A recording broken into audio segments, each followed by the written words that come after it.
Murder of banker Roberto Calvi, Vatican, Mafia, or secret society. London is a typical metropolitan city just like many others around the world. The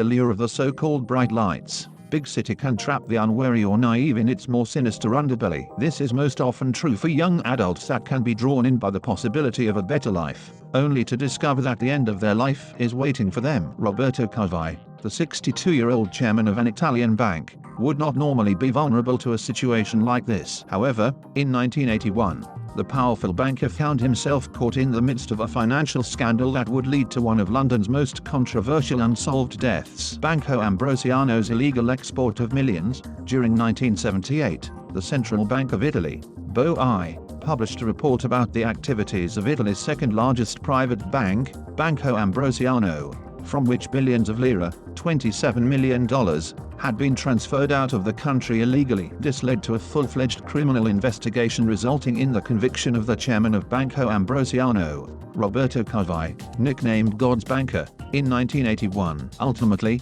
he received a 4-year suspended sentence and a fine of nearly $20 million for his part in moving the equivalent of $27 million out of Italy. Rumors circulated that he made at least one attempt at suicide while he was in jail. Despite his imprisonment, Calvi managed to keep his position at the bank and was eventually granted bail, pending the appeal. Members of his family believed that he did not willingly do the things that he was accused of. They believed, instead, that someone maneuvered him into it, while others insisted outright that he was completely innocent. The Holy See involvement. The following year, the Banco Ambrosiano collapsed. But 2 weeks prior to that, Calvi authored a letter to Pope John Paul II. Calvi stated that the collapse would have the most profound impact on the church and proved to be something of a financial catastrophe overall. Without going on record to confirm matters, the letter heavily implied that officials within both Ambrosiano and the Vatican were aware of what was really going on. The Vatican was the largest shareholder of Ambrosiano, and in the lead-up to the collapse of the bank,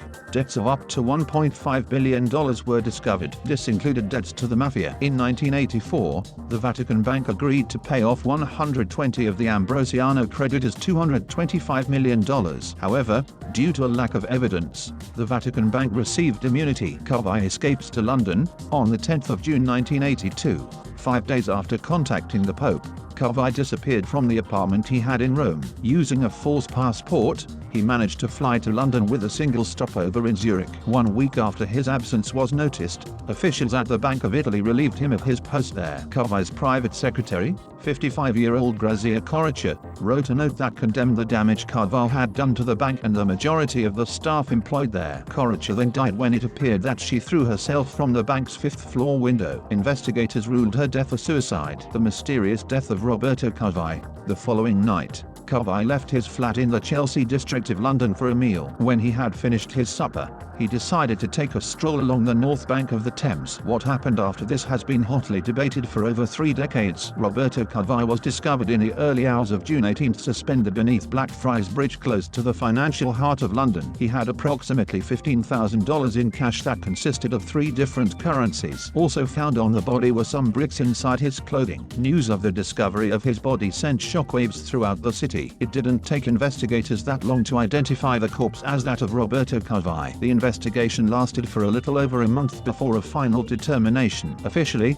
the cause of death was a suicide. Almost immediately there was doubt surrounding this conclusion. Members of Calvi's immediate family did not accept that he took his own life and hired George Carman as legal counsel. The original verdict was challenged and a more thorough private investigation began. Private investigation brings new theories. In 1991, Calvi's family hired a private detective by the name of Jeff Katz, who in turn had a number of forensic tests performed on Calvi and the items he was wearing at the time of his death. Investigators found several bricks in his suit pockets and underwear. However, tests of Calvi's hands indicated that there was no trace of brick residue. It appeared unlikely that Calvi's hands ever touched the bricks, which meant someone else had placed them there. There were also injuries on Calvi's neck, but these were not consistent with a hanging death. Additionally, Calvi's shoes had no traces of rust or paint present on the scaffolding of the bridge. Chatz's investigation turned to the possibility that the killers staged Calvi's death to look like a suicide. Tide reports of the Thames River indicated that the water level was high enough to enable a boat to moor beneath the bridge at the exact time of Calvi's death. It would have been possible for someone on board to easily reach the scaffolding. It now appeared that someone hung Calvi from the bridge sometime after his death. Was it really suicide? To add even more credence to a theory of foul play,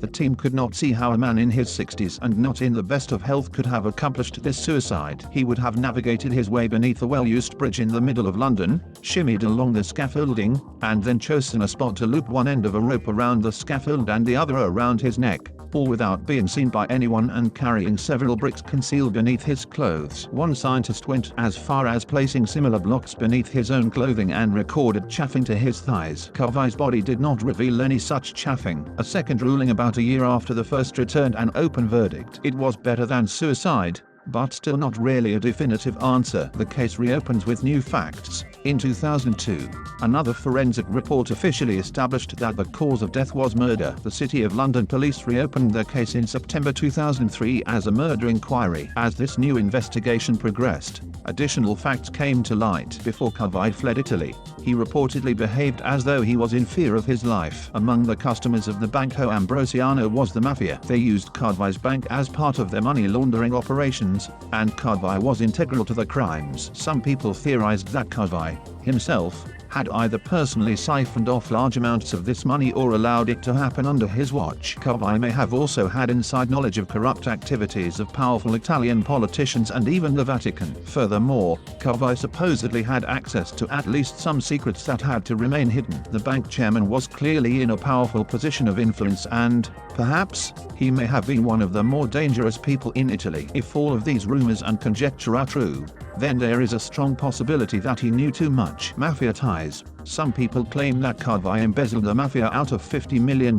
When the bank crashed, the organization lost their money. They may have held Calvi culpable and decided to make an example out of him. Perhaps when he left Italy, the Mafia tracked him every step of the way. Calvi did use a fake passport to get to London, but the identity he used, Roberto Calvi, was not far off his own true name. Additionally, when Calvi reached London, a local drug dealer, Sergio Vaccari, and another businessman from Sardinia, Flavio Carboni, assisted him. Both had Mafia ties. At the time, Vaccari was living in Kensington and considered himself something of a playboy character. He owned an antique dealership which he ran with his girlfriend. Sometime during 1981, before the scandal broke, Vaccari had returned to his native Italy where he allegedly met with the Mafia boss in Sicily. If Calvi was the victim of foul play, then Vaccari was a good candidate as a suspect. 3 months after Calvi was discovered, Vaccari was found at home with 15 stab wounds to his face and neck. Even though Vaccari also had bricks in his pockets,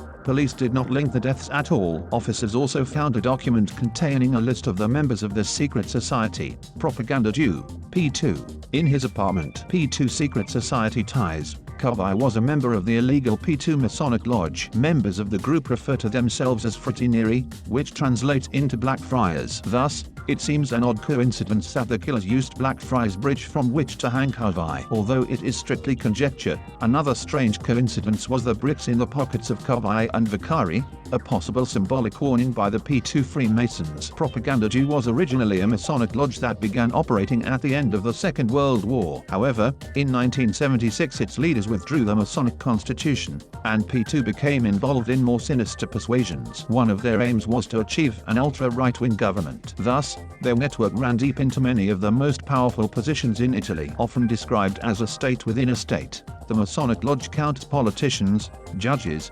journalists, military officers, businessmen, and other top-tier Italians among its members. Over the years, the organization had become a highly clandestine organization led by the extreme fascist Grand Master, Licio Gelli. The Constitution of Italy Article 18 banned these types of secret organizations. Implications of murder. Throughout the investigation, a few top-level mafiosi testified to the organization's involvement. More specifically, they provided information about who may have taken part in Calvi's killing. Finally, in July of 2003, prosecutors identified the connection between the Vatican, the Mafia, and the P2 Lodge. The Vatican owned the biggest share in Banco Ambrosiano. The Mafia was one of the bank's key customers, albeit one with special needs.